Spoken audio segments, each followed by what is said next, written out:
Order! Order! You are an incorrigible delinquent at times. Behave yourself, man!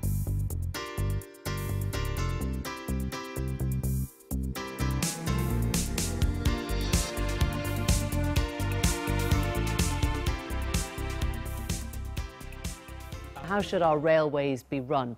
After a disastrous summer of timetable mishandling, rising prices, cancelled trains and endless blame, dodging the question feels a very pertinent one, and it's understood that the government is now considering a review, looking at how services are to be delivered. The rail delivery group who run the network are insisting the review be independently led, the system be re-engineered and that it should go beyond politics. Now, what exactly does that mean? We'll ask them in a moment, but first, here's Helen Thomas.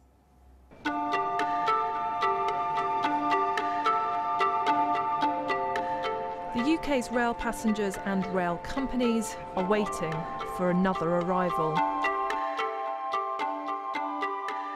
It's been disastrous, it's been crazy. It's been so difficult to get there.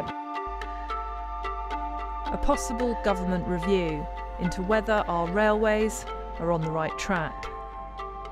Every single aspect of my life revolves around this train and I'm just absolutely sick of it. The question, is this really the best way to run a railroad? Sometimes this debate seems dominated by two extremes. One that says the system has totally failed and public ownership is the only answer. The other that says that franchising has been a tremendous success, boosting passenger numbers and investment. In reality, of course, there's a broad spectrum of opinion between the two. But talk to people around the industry, public and private sector, and there is broad agreement. The current system isn't working well enough and does need to change. One problem, say critics, is that privatisation of the railways has meant fragmentation. British Rail was broken up into three components: the track, now publicly owned as Network Rail, the rolling stock, now largely owned by three companies controlled by financial investors, and the train operators, the companies and brands that actually run the services. Those companies bid for about 15 major franchises, awarded and tightly specified by the government. Fragmentation can mean higher costs. It certainly means plenty of finger pointing when things go wrong. Strikes over putting drivers in charge of operating doors paralysed Southern's operations in 2016. The failure of the East Coast franchise hit this year, with rumours that other operators are also struggling. And then timetabling. Again, on behalf of Northern, I'd just like to apologise. A disaster for Northern and Thameslink. They just don't seem to be improving, they don't seem to care. And plenty of blame passed around between the government, Network Rail and the operators. Newsnight has been told that there will indeed be a new review of rail franchising, but the timing of it, the scope of it, who will lead it, pretty much everything else is still being discussed. Even having a review is acknowledgement that the status quo probably isn't sustainable. The challenge will be to make it a credible exercise to politicians, private companies, and most importantly, passengers.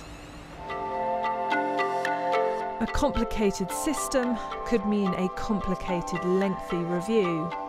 Will this be one UK rail departure that's worth the wait?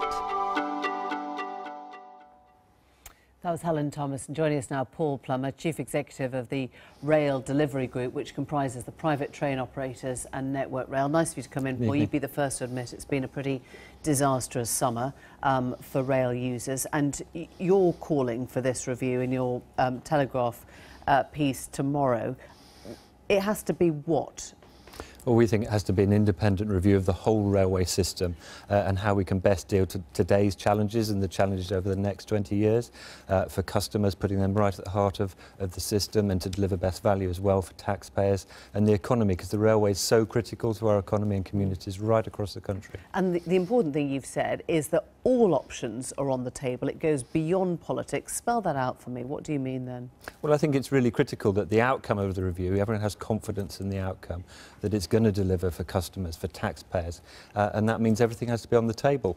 And I think that's really, really important. It's not for me to rule anything out. OK, so nationalisation could be one of the things. It's certainly not for me to rule anything out. I think it's important we get the right answer. We look at fundamentals based on evidence. I mean, I would believe that actually if we look at the evidence over the last 20 years and the challenges over the next 20 years, the private sector has an important role to play, but we shouldn't rule anything out. So you might welcome nationalisation then? I'm not going to be advocating that, but I do advocate looking at all options so we get the right answer for customers and for taxpayers. Why wouldn't you advocate it? I mean, I'm thinking back to 2009 to 2014 when, as you'll remember, the East Coast was out of private hands. Ticket sales went up, the money went back to the taxpayer, the services ran. Wasn't that a taste of what you could have if you renationalised? Well, you look over the last 20 years. I mean, the last year, you rightly say, we've had a really difficult year and our customers have had a really difficult year. But you look over the last 20 years, we've transformed from a declining railway industry to one that is struggling to keep up with growth despite underinvestment, transformed from concerns about safety to being one of the safest railways in the world. And that's fantastic. But the challenges going forward are even bigger. Challenges going forward, dealing with the further growth, dealing with technology and changes there, people wanting more and more for the railway, needing more investment, more innovation. We wouldn't be having this conversation, quite frankly, if things were going rosily, right? They're clearly not.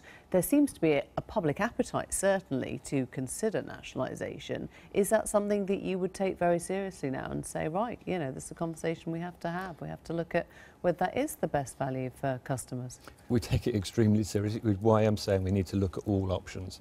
We need to look at all options based on evidence as what is going to deliver best for customers in the challenges we have today, and that's the really key thing. Is it embarrassing to work in rail delivery at the moment? The people in the railway are absolutely proud of what the railway can deliver for the nation. We're very frustrated that we're not doing that always at the moment, and that's why we need to look fundamentally at the challenges facing today and over the next 20 years and how best to deal with those. And when you say you're frustrated, where does that frustration come from? Who do you think is running you, or who is creating this shambles ultimately? Well, the system has evolved over a long period of time, and the challenges have grown with it. So the challenges of today are very different to those of the last 20 years, and we need to deal with the underinvestment of the past. We need to grow. We need to deliver what people want from the railway now, and we know that's not good enough in parts. That requires investment. It requires innovation. It requires government to be very clear about what it wants from the railway, and then enable the railway managers and operators to work effectively. However that happens, track and train working together is really critical. Devolution locally to local communities so that we're responsive to their requirements. Those are the important things, and out of that will come how we deliver it. Paul Plummer, thank you. Thanks for coming in. Thank you.